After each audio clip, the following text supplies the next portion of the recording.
আজকে আমরা ভূমিরূপবিদ্যা বা জিওমরফোলজির একটি অংশ মেরিন অর্থাৎ সামুদ্রিক প্রক্রিয়াসমূহ ও তার দ্বারা সৃষ্ট বিভিন্ন ভূমিরূপসমূহ থেকে কিছু গুরুত্বপূর্ণ এমসিকিউ প্রশ্ন নিয়ে আলোচনা করব। আশা করছি এই ক্লাসটি এসএলএসটি জিওগ্রাফির 9, 10 ও 11, 12 পরীক্ষায় আপনারা যারা বসবেন আপনাদের পরীক্ষায় প্রস্তুতি নিতে অনেকটাই সাহায্য করবে। এখন আমরা সরাসরি প্রশ্নে চলে যাচ্ছি। কোশ্চেন নাম্বার 1, তটভূমির ওপরে ছোট ছোট নুড়ি বালি প্রভৃতির অবক্ষেপণে সৃষ্টি হয় নিম্নের কোন ভূমিরূপটি? অপশানগুলো আমরা দেখে নিই।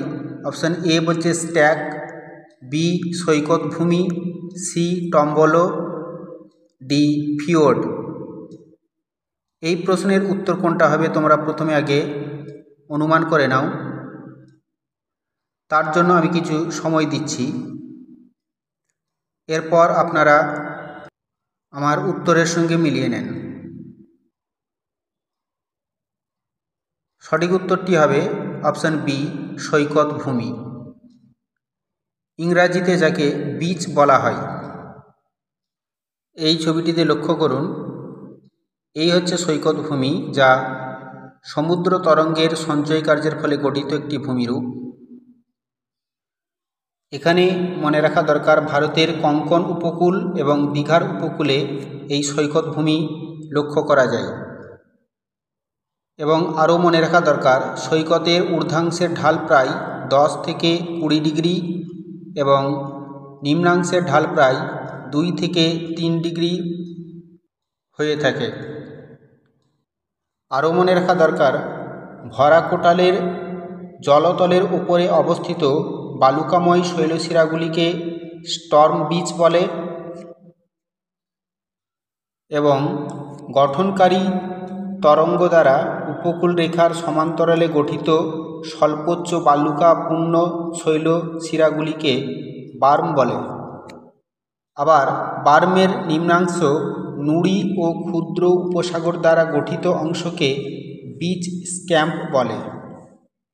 সৈকত ভূমির নিম্নাংশে রিপল মার্ক গড়ে উঠতে দেখা যায়।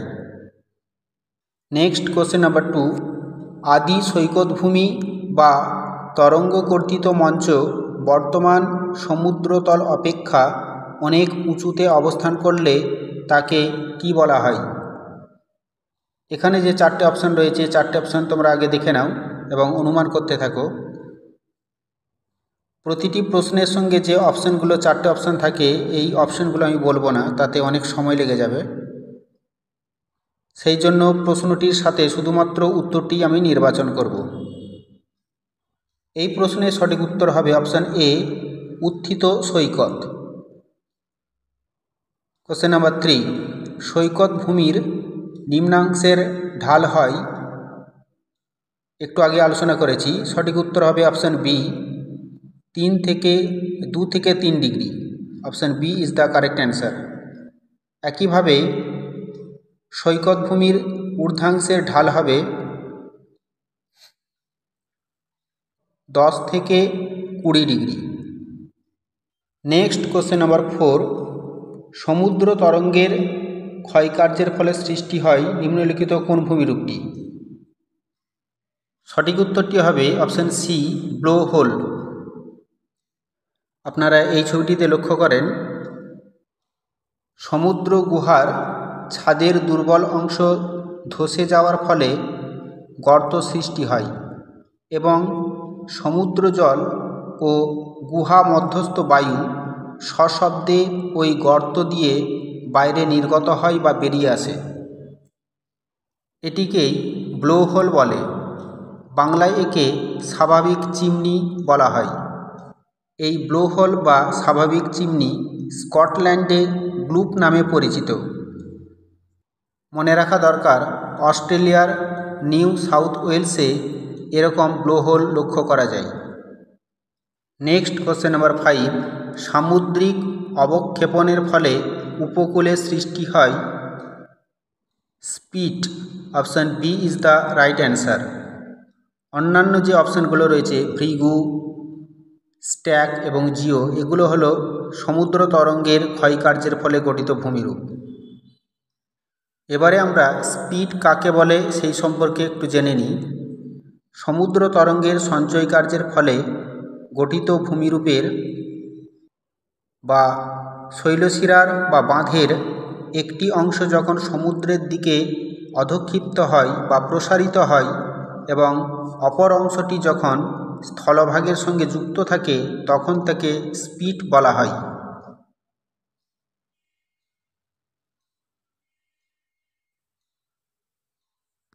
মনে রাখা দরকার, ভারতের চিল্কা হ্রদ সংলগ্ন স্থানে এই স্পিড লক্ষ্য করা যায়। নেক্সট কোশ্চেন নাম্বার 6, পুরোদেশীয় বাঁধের এক ভিন্ন রূপ হল নিম্নলিখিত কোন ভূমিরূপটি? সঠিক উত্তরটি হবে অপশান বি, স্পিড। এবারে আমরা পুরোদেশীয় বাঁধ বলতে কি বুঝি সেই সম্পর্কে জেনে নিই। তোমরা ছবিটিতে লক্ষ্য করো, উপকূল রেখা থেকে কিছুটা দূরে সমুদ্র তরঙ্গ দ্বারা বাহিত নুড়ি, বালি ইত্যাদি সঞ্চিত হয়ে যে শৈলশিরা বা বাঁধ গঠিত হয় তাকেই বলা হয় পুরোদেশীয় বাঁধ। তাহলে এর বিশেষত্ব হচ্ছে যে এই বাঁধ উপকূল রেখার সমান্তরালে গঠিত হয়। মনে রাখা দরকার, ইংল্যান্ডের নরফোক এবং ভারতের কেরল উপকূলে এই পুরোদেশীয় বাঁধ লক্ষ্য করা যায়। নেক্সট কোশ্চেন নাম্বার 7, ওড়িশার চিল্কা হ্রদের কাছে অবস্থান করছে একটি নিম্নলিখিত কোন ভূমিরূপটি? সঠিক উত্তর হবে অপশান এ, স্পিড। যদিও প্রশ্নটি আগেও আলোচনা করেছি। নেক্সট কোশ্চেন নাম্বার 8, বিস্তারের প্রকৃতি অনুযায়ী স্পিডকে কয় ভাগে ভাগ করা যায়? সঠিক উত্তরটি হবে 3 ভাগে। Option A is the correct answer. মনে রাখা দরকার, এই 3টি স্পিড হলো নাম্বার 1 হুক স্পিড বা পুনর্বক্র স্পিড, নাম্বার 2 ঘূর্ণন স্পিড এবং number 3 cuspate spit. Next question number 9, hook এর অপর নাম হল পুনর্বক্র স্পিড। পুনর্বক্র spit. Option B is the right answer. Next question number 10, অগ্রভূমির প্রান্তভাগে দুদিকে দুটি স্পিড প্রসারিত হলে তাকে কি বলে? সঠিক উত্তরটি হবে পক্ষযুক্ত অগ্রভূমি। Option D is the right answer. Next question number 11, Karnataka ও কেরলে কোন ধরনের উপকূল দেখা যায়? খুবই গুরুত্বপূর্ণ একটি প্রশ্ন। সঠিক উত্তরটি হবে যৌগিক উপকূল। এরপর আমরা উপকূলের বিভিন্ন ভাগগুলি নিয়ে পরে আলোচনা করব। নেক্সট কোশ্চেন নাম্বার 12, সৈকত ভূমির ওপর সৃষ্ট আঁকাবাঁকা শৈলশিরার মতো ভূমিরূপকে কি বলে? Option D is the right answer, সৈকত শিরা বলা হয়। যেহেতু প্রশ্নে সৈকত ভূমির উপর সৃষ্ট বলাই হয়েছে সেই জন্য সঠিক উত্তর হবে সৈকত শিরা। নেক্সট কোশ্চেন নাম্বার 13, সৈকত শিরার মতো দেখতে বালিয়াড়িকে স্থানীয় ভাষায় কি বলে? সঠিক উত্তরটি হবে টেরিস বলা হয়। কেরলের মালাবার উপকূলে এগুলি স্থানীয় ভাষায়, এই বালিয়াড়িগুলিকে স্থানীয় ভাষায় টেরিস বলা হয়। নেক্সট কোশ্চেন নাম্বার 14, যুগোস্লাভিয়ার পূর্ব উপকূল হল কোন ধরনের উপকূল? সঠিক উত্তরটি হবে ডালমেশিয়ান উপকূল। Option C is the right answer. এবারে আমরা রিয়া উপকূল কি সেই সম্পর্কে জেনে নিই। ভূ আলোড়নের ফলে উপকূলীয় পার্বত্য অঞ্চল ও নদী অববাহিকা অঞ্চল নিমজ্জিত হয়ে যে উপকূলের সৃষ্টি করে তাকে বলা হয় রিয়া উপকূল।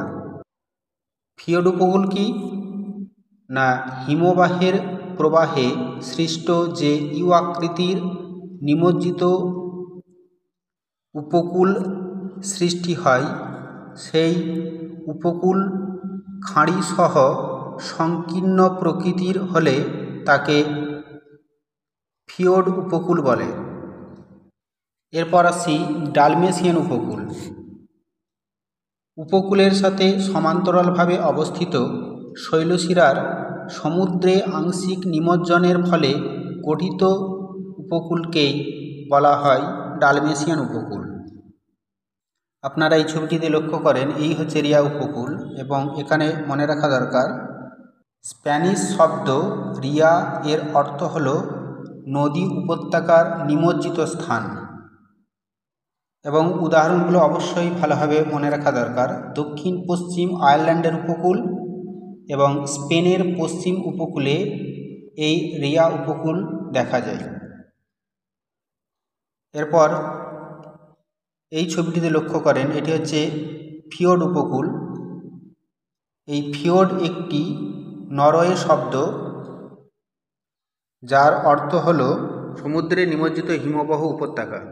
পৃথিবীর দীর্ঘতম ফিওর্ড হল গ্রিনল্যান্ডের স্কোরসবি-সুন্দ।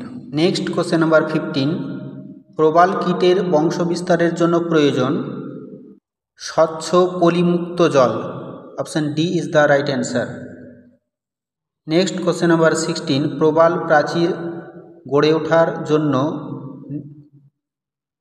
নিম্নলিখিত কী রকম উষ্ণতার দরকার?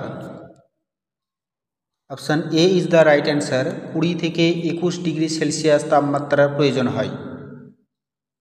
আপনারা এই ছবিটিতে লক্ষ্য করেন, এই প্রবাল প্রাচীর আবার উৎপত্তি ও প্রকৃতি অনুসারে 3 ধরনের হয়ে থাকে। নাম্বার 1 প্রান্তদেশীয় প্রবাল প্রাচীর, নাম্বার 2 প্রতিবন্ধক প্রবাল প্রাচীর বা ব্যারিয়ার রিফ, এবং নাম্বার 3 অ্যাটল। মূলত ক্রান্তীয় অঞ্চলে 25 থেকে 25 ডিগ্রি উত্তর অক্ষাংশ থেকে 25 ডিগ্রি দক্ষিণ অক্ষাংশের মধ্যে এই প্রবাল প্রাচীর সমুদ্রে গড়ে উঠতে লক্ষ্য করা যায়। Next question number 17। প্রবাল কীটের অধিক সমাবেশ লক্ষ্য করা যায় নিম্নলিখিত কোন সমুদ্রে? এইমাত্র প্রশ্নটি আলোচনা করা হলো। সঠিক উত্তরটি হবে উষ্ণমণ্ডলের সমুদ্রে। Option A is the right answer. মূলত ক্রান্তীয় অঞ্চলে এই প্রবাল প্রাচীর গড়ে উঠতে লক্ষ্য করা যায়। Next question number 18। আরও একটি গুরুত্বপূর্ণ প্রশ্ন। প্রবাল প্রাচীরগুলি গঠিত হয় প্রধানত চুনাপাথর ও ডলোমাইট সমৃদ্ধ সমুদ্রে নিমজ্জিত কোনো উচ্চভূমিতে। Option B is the right answer. Next question number 19। আরও একটি গুরুত্বপূর্ণ প্রশ্ন। সমুদ্র বৃষ্টি অরণ্য নামে পরিচিত। Option D is the right answer, প্রবাল প্রাচীর। তাহলে এই প্রবাল প্রাচীর সমুদ্রের বৃষ্টি অরণ্য নামে পরিচিত।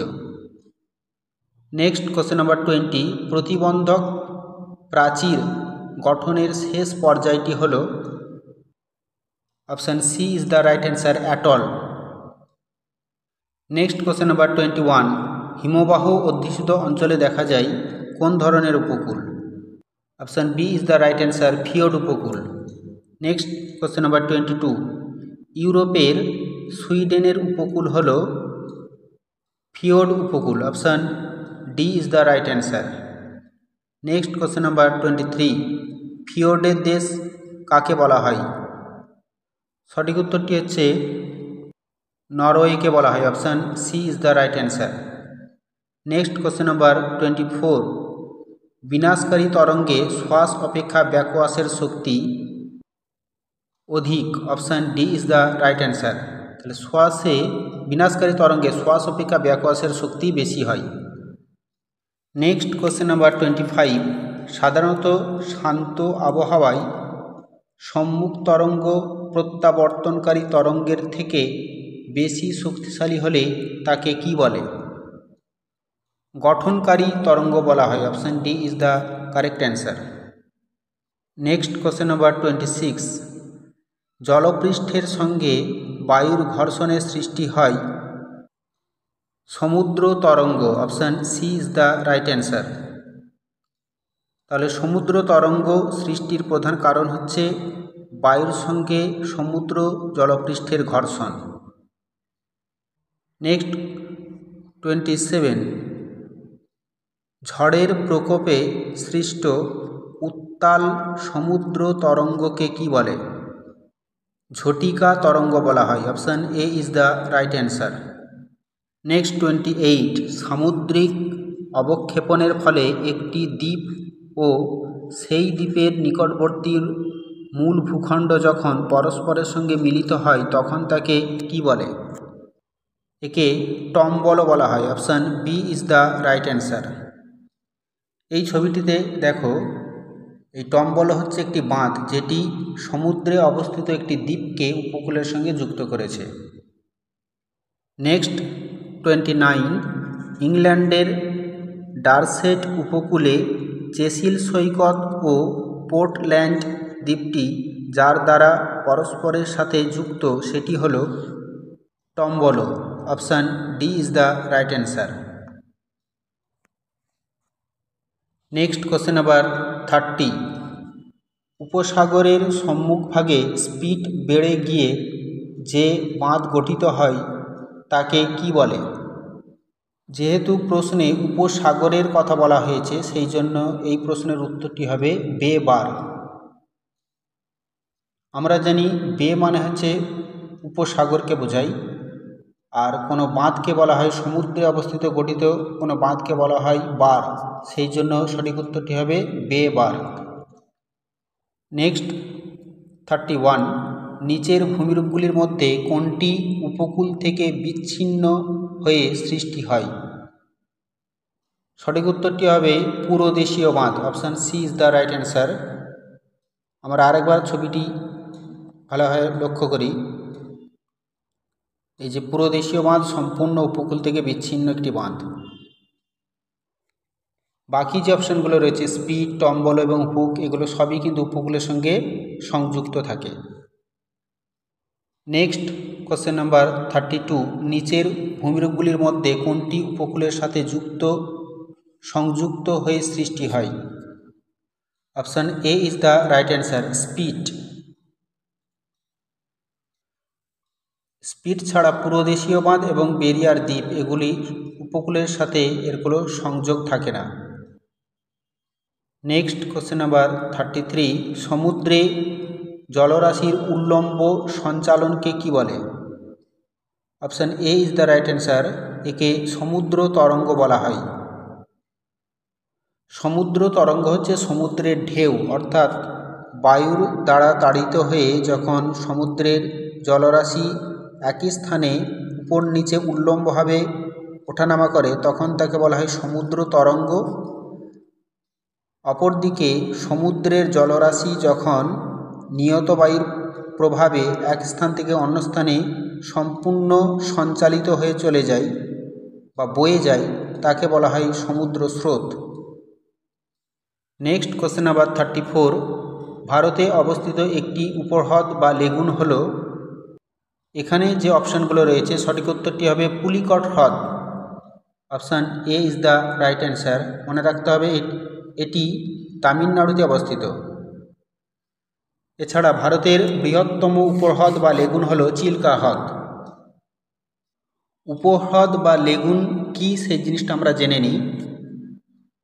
যে জলভাগ বা হ্রদের 3 দিক স্থলভাগ দ্বারা বেষ্টিত এবং এক দিক সমুদ্রের দিকে উন্মুক্ত থাকে তাকে বলা হয় উপহ্রদ বা লেগুন, যেমন চিল্কা এবং এই পুলিকট হ্রদ।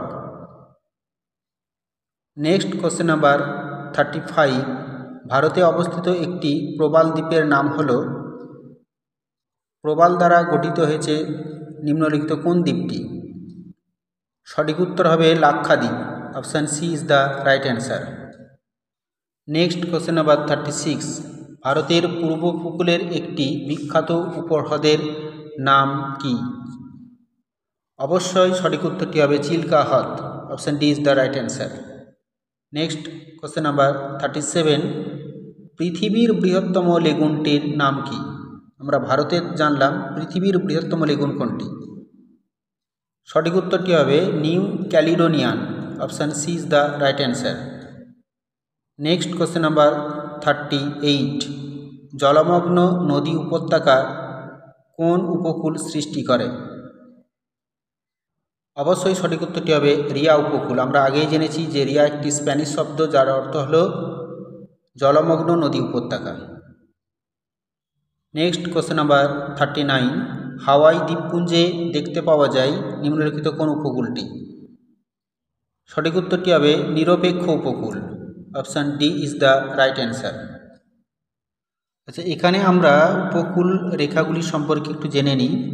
নিমজ্জিত উপকূল কাকে বলে? না, যে উপকূল রেখা ভূ আন্দোলনের ফলে নিচের দিকে বসে গেছে তাকে বলা হয় নিমজ্জিত উপকূল রেখা। অপরদিকে যদি উপরের দিকে উত্থিত হয় তাকে বলা হয় উত্থিত উপকূল রেখা। আর যে উপকূল রেখা অঞ্চলে উত্থান এবং নিমজ্জন দুটি ঘটেছে তাকে বলা হয় যৌগিক উপকূল রেখা। আর নিরপেক্ষ উপকূল রেখা কাকে বলে? যে উপকূল রেখা শুধুমাত্র সঞ্চয় কার্যের ফলে গঠিত হয়েছে, অর্থাৎ যেখানে উত্থান এবং নিমজ্জন কোনোটি ঘটেনি তাকে বলা হয় নিরপেক্ষ উপকূল রেখা বা প্রশমিত উপকূল রেখা। নেক্সট কোশ্চেন নাম্বার 40, একটি বাঁধ কোনো একটি দ্বীপকে উপকূলের সঙ্গে যুক্ত করলে তাকে কি বলে? যদিও প্রশ্নটি আগে আলোচনা হয়েছে, একে টম্বল বলা হয়। Option A is the right answer. তোমরা ছবিতে আরেকবার দেখো। টম্বল হচ্ছে একটি বাঁধ যেটি সমুদ্রে অবস্থিত একটি দ্বীপকে উপকূলের সঙ্গে যুক্ত করেছে। নেক্সট কোশ্চেন নাম্বার 41, হিমবাহ উপত্যকা নিমজ্জিত হয়ে কোন উপকূলের সৃষ্টি করে? বা হিমবাহ উপত্যকা নিমজ্জিত হয়ে কোন উপকূল সৃষ্টি করেছে এখানে? সঠিক উত্তরটি হচ্ছে ফিওর্ড উপকূল। Option C is the right answer. Next question number 42, Norway উপকূল এক প্রকার কী ধরনের উপকূল? অবশ্যই ফিওর্ড উপকূল। Option C is the right answer. তাহলে আমরা এখানে দেখতে পাচ্ছি যে প্রত্যেকটা উপকূল থেকে উদাহরণ দিয়েও কিন্তু প্রশ্ন আসতে দেখা যাচ্ছে। সেই জন্য উদাহরণগুলো অবশ্যই আমাদের ভালোভাবে মনে রাখতে হবে। নেক্সট কোশ্চেন নাম্বার 43, কেরলের উপকূলে পুরোদেশীয় বাঁধের পেছনে বহু সংখ্যক কি দেখা যায়? সঠিক উত্তর হবে অপশান সি, কয়াল দেখা যায়।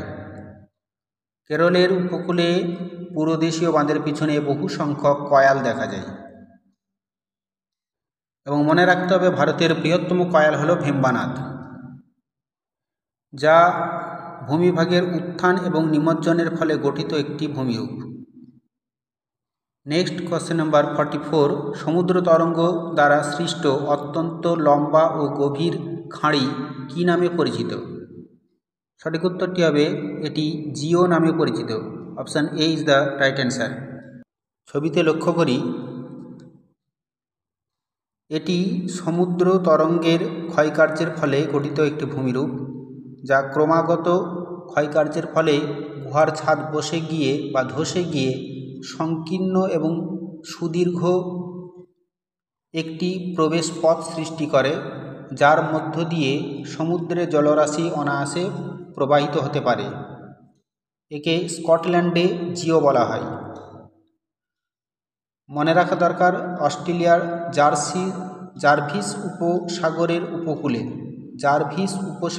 উপকূলে এবং স্কটল্যান্ডের উপকূলেও এই জিও দেখা যায়। নেক্সট কোশ্চেন নাম্বার 45, কঠিন শিলাস্তরে গঠিত ভৃগুর মধ্যে সামুদ্রিক ক্ষয়ের ফলে যে সুড়ঙ্গের সৃষ্টি হয় তাকে কি বলে? একে সামুদ্রিক গুহা বলা হয়। Option D is the right answer. এই হচ্ছে সামুদ্রিক গুহা, যা উপকূলীয় অঞ্চলে সৃষ্ট কোনো ফাটল বা কোমল শিলাস্তরের সমুদ্র তরঙ্গের আঘাতের ফলে সৃষ্টি হয়। স্কটল্যান্ডের ফিঙ্গলস একটি এরকম আদর্শ গুহার উদাহরণ। এছাড়া ভারতের বিশাখাপত্তনমেও এরকম গুহা লক্ষ্য করা যায়। Next question number 46, natural arch বলা হয় নিম্নলিখিত কোন ভূমিরূপকে? সঠিক উত্তরটি হচ্ছে খিলানকে বলা হয়। Option B is the right answer. এই হচ্ছে খিলানের ছবি। সামুদ্রিক গুহা থেকেই এই খিলান সৃষ্টি হয়। নেক্সট কোশ্চেন নাম্বার 47, মূল ভূভাগ ও পুরোদেশীয় বাঁধের মাঝখানের অগভীর জলাভূমিকে কি বলে? Option C is the right answer. একে লেগুন বলা হয়। নেক্সট কোশ্চেন নাম্বার 48, যে তটভূমি কেবল ঝটিকা তরঙ্গের মাধ্যমেই প্লাবিত হয় সেটি হলো, খুব গুরুত্বপূর্ণ একটি প্রশ্ন, পশ্চাৎ তটভূমি। Option B is the right answer. Next question number 49, সমুদ্র জলের নিম্ন সীমা থেকে ঊর্ধ্বসীমা পর্যন্ত উপকূলের অংশকে কি বলে? সম্মুখ তটভূমি বলা হয়। Option B is the right answer.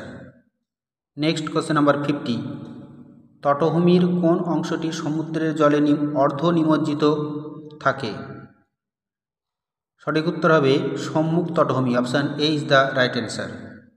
Next question number 51, যে তটভূমি সর্বদা সমুদ্রের জলে নিমজ্জিত থাকে বা ডুবে থাকে তাকে কি বলে? একে বলা হয় পুরো দেশীয় তটভূমি। Option C is the right answer.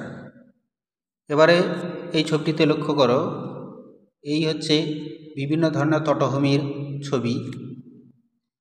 আমরা দেখতে পাচ্ছি একদম সমুদ্রের জলে যে তটভূমিটা সবসময় নিমজ্জিত থাকে তাকে বলা হচ্ছে পুরো দেশীয় তটভূমি, এবং এইখানের অংশটা সমুদ্র জলের নিম্ন সীমা থেকে ঊর্ধ্বসীমা পর্যন্ত বিস্তৃত, এই অংশটিকে বলা হয় সম্মুখ তটভূমি। এবং পরের এই অংশটি দেখো, সম্মুখ তটভূমির ঊর্ধ্বসীমা থেকে ভিগু তটের পাদদেশ পর্যন্ত বিস্তৃত এই স্থানটিকে বলা হয় পশ্চাৎ তটভূমি। তাহলে সমুদ্র সৈকত থেকে যদি আমরা ধরি, প্রথমে আসবে পশ্চাৎ তটভূমি, তারপর সম্মুখ তটভূমি, এবং সমুদ্রের দিকে বিস্তৃত অংশটাকে বলা হয় পুরো দেশীয় তটভূমি। এই জায়গা থেকে প্রশ্ন আসার সম্ভাবনা খুব বেশি, সেই জন্য এই জায়গাটা খুব গুরুত্ব সহকারে মনে রাখতে হবে। আর একবার বলছি, প্রথমে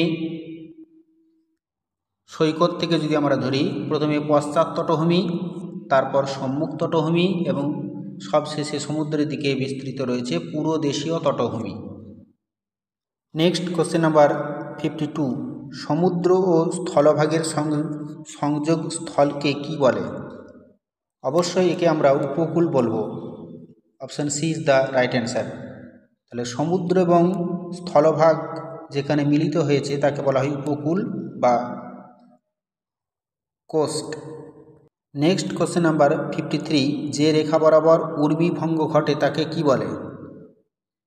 একে বলা হয় প্লাঞ্জ রেখা। Option C is the right answer. ছবিতে দেখো, এই যে উর্মিভঙ্গ ঘটছে এটা একটি সমান্তরাল একটি রেখা বরাবর এই উর্মিভঙ্গটা সমুদ্র থেকে উপকূলের দিকে ধেয়ে আসে। এই রেখাটাকে বলা হয় প্লাঞ্জ রেখা, অর্থাৎ এই রেখা বরাবর উর্মিভঙ্গ সমুদ্রের জলের বৃহৎ তরঙ্গগুলি ভাঙতে থাকে। নেক্সট কোশ্চেন নাম্বার 54, তটভূমির ওপর সমুদ্র তরঙ্গের সঞ্চয় কার্যের ফলে গঠিত ভূমিভাগকে কি বলে? অবশ্যই একে আমরা সৈকত বলবো। Option C is the right answer. সৈকত বা বেলাভূমি বলা হয় একে।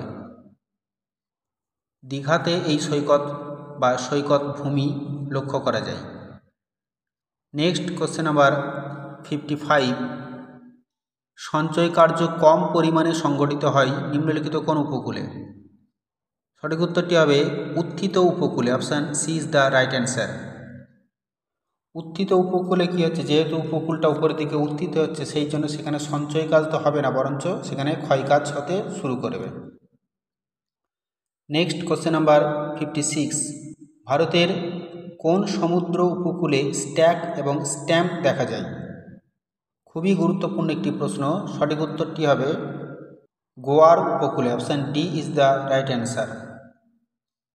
নেক্সট কোশ্চেন নাম্বার 57, দক্ষিণ পশ্চিম আয়ারল্যান্ডের উপকূল কোন উপকূলের একটি উদাহরণ? আরও একটি গুরুত্বপূর্ণ প্রশ্ন, সঠিক উত্তরটি হবে রিয়া উপকূলের উদাহরণ। Option A is the right answer.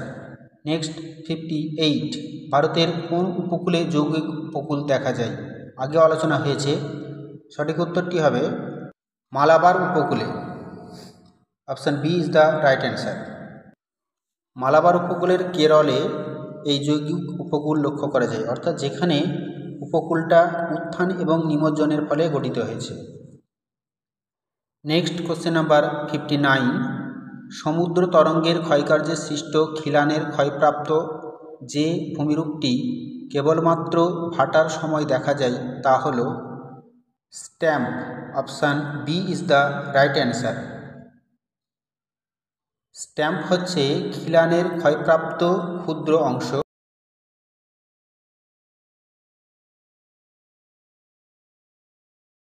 Next question number 60, stack ক্ষয়ীভূত হয়ে ক্ষুদ্রাকার রূপ ধারণ করলে তাকে কি বলে?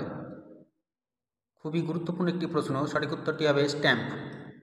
তোমরা এই ছবিটিতে লক্ষ্য করো, এই খিলান থেকে সৃষ্টি হচ্ছে স্ট্যাক, অর্থাৎ খিলান যখন দুটি খণ্ডে পরিণত হয় সেগুলিকে বলা হচ্ছে স্ট্যাক। আর স্ট্যাক যখন ক্ষয়কার্যের ফলে আরও ক্ষুদ্র থেকে ক্ষুদ্র তরাতে পরিণত হয় তখন তাকে বলা হয় স্ট্যাম্প। মনে রাখা দরকার, অরকনে দ্বীপের দ্য ওল্ড ম্যান অফ হয় স্ট্যাকের একটি গুরুত্বপূর্ণ উদাহরণ, এবং ভারতের গোয়ার উপকূলে এই ধরনের স্ট্যাক ও স্ট্যাম্প লক্ষ্য করা যায়।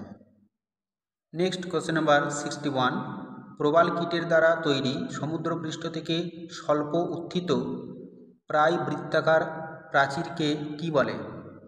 অবশ্যই একে আমরা অ্যাটল বলবো। Option B is the right answer. Next question number 62, কোন মহাসাগরে সর্বাপেক্ষা বেশি অ্যাটল দেখা যায়? খুবই গুরুত্বপূর্ণ একটি প্রশ্ন, সঠিক উত্তরটি হবে প্রশান্ত মহাসাগরে। Option A is the right answer.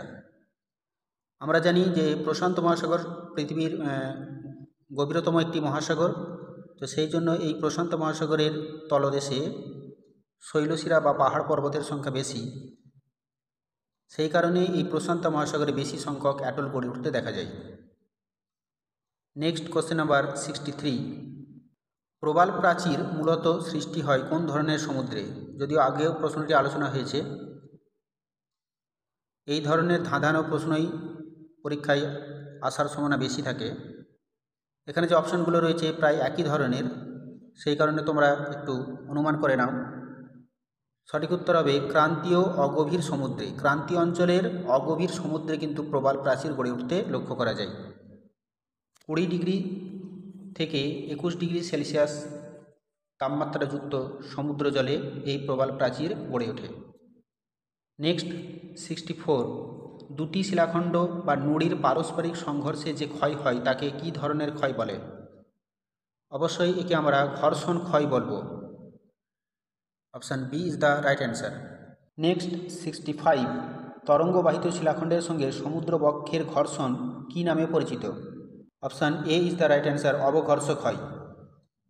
Next 66, উপকূল ভাগে প্রতি বর্গ সেমিতে এক একটি ঢেউয়ের আঘাতের ওজন হয় প্রায় 50 kilogram. Option B is the right answer. Next 67, খাড়া ঢাল বিশিষ্ট উপকূলে সঞ্চয় কার্য অপেক্ষা ক্ষয়কার্য কী ধরনের হয়? যেখানে ভূমিভাগের ঢালটা, সমুদ্রের উপকূলের ভূমিভাগের ঢালটা খাড়া, সেখানে সঞ্চয় কার্য বেশি হবে না ক্ষয়কার্য বেশি হবে? অবশ্যই ক্ষয়কার্য বেশি হয়। Option A is the right answer. যেহেতু খাড়া সেই জন্য সঞ্চয় কাজ তো হবেই না, বরঞ্চ ক্ষয়কাজ বেশি হবে। নেক্সট 68, গভীর উপকূলে একই জায়গায় দাঁড়িয়ে থেকে যে তরঙ্গ ওঠানামা করে তাকে কি বলে? একে ক্ল্যাপোটিস বলা হয়। Option D is the right answer. Next 69, সামুদ্রিক ভৃগু সৃষ্টি হয় অবশ্যই উপকূলে। Option A is the right answer. Bhrigu মানে খাঁজ, আমরা এই ছবিটিতে দেখব এই খাঁজ সৃষ্টি হয় উপকূলে। সমুদ্র তরঙ্গের আঘাতের ফলে এই খাঁজ বা ভৃগু গঠিত হয়। নেক্সট কোশ্চেন নাম্বার 70, সমুদ্র তরঙ্গের আঘাতে উপকূল প্রান্তে সৃষ্ট খাড়া তলকে কি বলে? Option C is the right answer, সমুদ্র ভৃগু বলা হয় একে। নেক্সট 71, সমুদ্র ভৃগু পশ্চাৎ অপসারণের ফলে সম্মুখ অংশে কি গঠিত হয়? সমুদ্র তরঙ্গ কর্তৃত মঞ্চ গঠিত হয়। Option D is the right answer.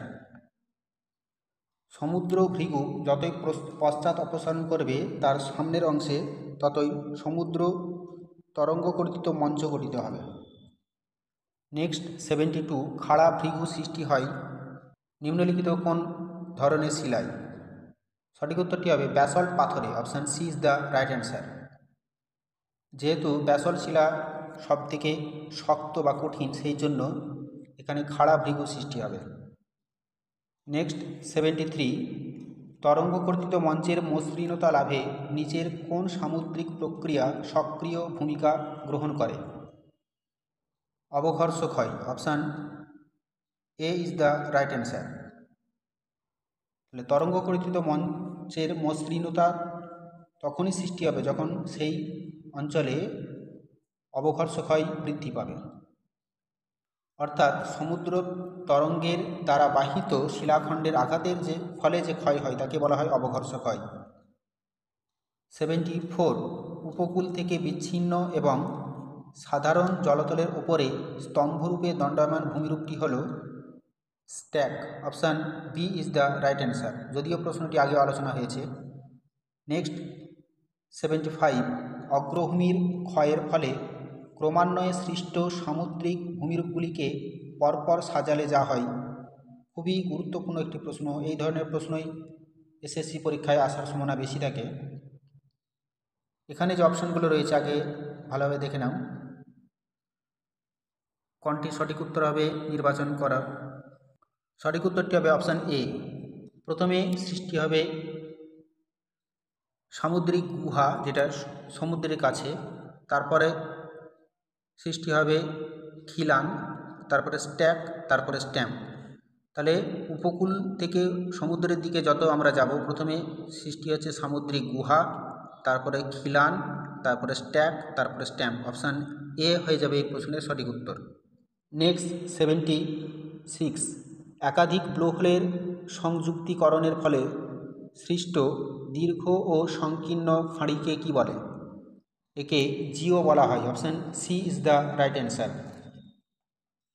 Next 77, তরঙ্গের চাপে যে গর্ত দিয়ে সশব্দে জল ও বাতাসের নির্গমন ঘটে সেই গুহামুখকে কি বলে? একে ব্লো হোল বলা হয়। Option B is the right answer. এগুলো যদিও আগে আলোচনা করা হয়েছে। নেক্সট 78, অগ্রভূমিতে সামুদ্রিক গুহার দুটি মুখ উন্মুক্ত হয়ে যে ভূমিরূপ গঠিত হয় তাকে কি বলে? একে স্বাভাবিক খিলান বলা হয়। খিলান মানে ফটক বা দরজা, অর্থাৎ যার একদিক থেকে প্রবেশ করা যায় আবার অপর দিক থেকে বের হওয়া যায়, অর্থাৎ সামুদ্রিক গুহার দুটি মুখ বা প্রান্ত দুদিকে উন্মুক্ত বা খোলা থাকে। নেক্সট 79, শিলার মধ্যে দারণ বেশি থাকলে সৃষ্ট ভৃগুতলের প্রকৃতি কেমন হয়? খুবই গুরুত্বপূর্ণ একটি প্রশ্ন। সঠিক উত্তরটি হচ্ছে অমসৃণ হয়। নেক্সট 80, উপকূল অঞ্চল পর্যায়ক্রমে কঠিন ও কোমল শিলা গঠিত হলে ভৃগুর প্রকৃতি কেমন হবে? যেহেতু উপকূল অঞ্চলটি পর্যায়ক্রমে কঠিন এবং কোমল শিলা দ্বারা গঠিত হয়েছে, সেই জন্য সেই অঞ্চলটি অবশ্যই ধাপ বিশিষ্ট ভৃগুর সৃষ্টি করবে। অপশান সি হয়ে যাবে এই প্রশ্নের সঠিক উত্তর। নেক্সট 81, ক্ষয়কার্য চলাকালীন ভৃগু বারংবার উত্থিত ও অবনমিত হলে বা নিমজ্জিত হলে সেখানে কী ধরনের ভৃগু সৃষ্টি হয়? সঠিক উত্তরটি হবে জটিল ভৃগু। Option B is the correct answer. Next question number 82, নিচের অমিলটিকে চিহ্নিত করো, অর্থাৎ এখানে বি সদৃশ্য কোনটি? এখানে যে ভূমিরূপগুলো রয়েছে প্রত্যেকটা ভূমিরূপ আগে দেখে নাও। সৈকত শিরা, পুরোদেশীয় বাঁধ, অনুতটীয় বাঁধ না প্রতিবন্ধক সৈকত, কোনটি একটির সঙ্গে অন্য তিনটির সঙ্গে সম্পূর্ণ আলাদা? সঠিক উত্তরটি হবে সৈকত শিরা। নেক্সট 83, উপকূল বা দ্বীপের সঙ্গে সংযুক্ত অবস্থায় সৃষ্ট প্রবাল প্রাচীরের নাম? সঠিক উত্তরটি হবে প্রান্তদেশীয় প্রবাল প্রাচীর। অপশান বি হয়ে যাবে প্রশ্নের সঠিক উত্তর। 84, নিচের কোন সামুদ্রিক ভূমিরূপটি গঠনের সঙ্গে স্পিট জড়িত নেই? খুবই গুরুত্বপূর্ণ একটি প্রশ্ন। সঠিক উত্তরটি হয়ে যাবে প্রতিবন্ধক সৈকত বা ব্যারিয়ার বিচ। নেক্সট 85, মানুষের অবিবেচনাপ্রসূত কার্যকলাপের ফলে গড়ে ওঠে কোনটি? সঠিক উত্তরটি হবে coral bleaching. Option A is the correct answer. Next 86, উচ্চ জোয়ারের সময় সমুদ্রের জলে নিমজ্জিত হয় অনুতটীয় বাঁধ। Option B is the correct answer. Next 87, নিম্নলিখিত ভূমিরূপগুলির মধ্যে কোনটি সামুদ্রিক ভূমিরূপের অন্তর্গত নয়? এখানে যেহেতু নয় বলা হয়েছে, এই ধরনের প্রশ্নে ভুল হয়ে যাওয়ার সম্ভাবনা বেশি থাকে, কারণ আমরা শেষে এই নয় কথাটা দেখি না। সঠিক উত্তরটি হবে গিরিখাত। গিরিখাত নদীর ক্ষয়কার্যের ফলে গঠিত একটি ভূমিরূপ। বাদবাকি যে অপশনগুলো রয়েছে এগুলো সামুদ্রিক ভূমিরূপের অন্তর্গত। Next and last question number 88, সামুদ্রিক ক্ষয়কার্য ও সঞ্চয়কার্য নির্ভর করে কিসের ওপর? সঠিক উত্তরটি হয়ে যাবে উপকূল রেখার আকৃতির ওপর। Option C is the right answer.